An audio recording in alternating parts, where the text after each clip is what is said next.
Hello बच्चों, let's read this question. The question says, which among the following is the major constituent of proteins, nucleic acids, vitamins and hormones?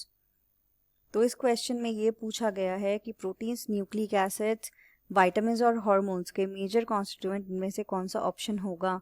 तो जो की concept हम इस question में use करेंगे, हम जानेंगे मेजर कॉन्स्टिट्यूएंट्स के बारे में। किसके major constituents? Proteins, nucleic acids, vitamins और हार्मोन्स का। Major constituents of proteins, nucleic acids, vitamins and hormones. Right, तो अगर हम उस एलिमेंट्स की, बेसिकली हम सारे एलिमेंट्स को वन बाय वन देख रहे हैं क्योंकि हमें यहाँ पे 4 कॉन्स्टिट्यूएंट्स दे रखे हैं, ऑप्शन ए टू डी। हमें इन्हीं में ढूंढना है कि कौन सा कॉन्स्टिट्यूएंट होता है। तो फर्स्ट है पोटेशियम, सेकंड है नाइट्रोजन, जो थर्ड है वो है फॉस्फोरस और लास्ट है सल्फर। तो जो पोटेशियम होता है, इसका अगर हम मेजर फंक्शन देखें तो इसका मेजर ही कॉन्स्टिट्यूएंट एसिड नहीं है यहाँ पे। ये क्या करता है, इसका काम होता है ऑस्मोटिक पोटेंशियल को रेगुलेट करना। ऑस्मोटिक पोटेंशियल रेगुलेशन का काम किसका होता है? पोटेशियम का होता है। इसके अलावा ये meristematic tissue, buds, leave, root tips में सबसे ज़्यादा ज़रूरत होती है इसकी। ये एन-कैटायन बैलेंस को मेंटेन करता है। प्रोटीन सिंथेसिस में इन्वॉल्व ज़रूर होता है लेकिन प्रोटीन्स का कंपोनेंट नहीं होता। Protein synthesis, opening closing of stomata, जो कि अगेन ऑस्मोटिक पोटेंशियल रेगुलेशन की वजह से हो रहा है। इसके अलावा एक्टिवेशन ऑफ एंजाइम्स और maintaining the turgidity of cells, enzymes वगैरह को एक्टिवेट करने के लिए काम करता है, जो कि प्रोटीन्स होते हैं। एंजाइम्स प्रोटीन्स होते हैं जिनको एक्टिवेट करता है, उनका पार्ट नहीं बनाता। नाइट्रोजन की अगर हम बात करें तो ये हमारा कॉन्स्टिट्यूएंट बनाता है। नाइट्रोजन, फॉस्फोरस, सल्फर, तीनों कॉन्स्टिट्यूएंट्स होते हैं। किन किन के वो देखते हैं। कॉन्स्टिट्यूएंट होता है ये किसका? प्रोटीन्स का, न्यूक्लिक एसिड्स का।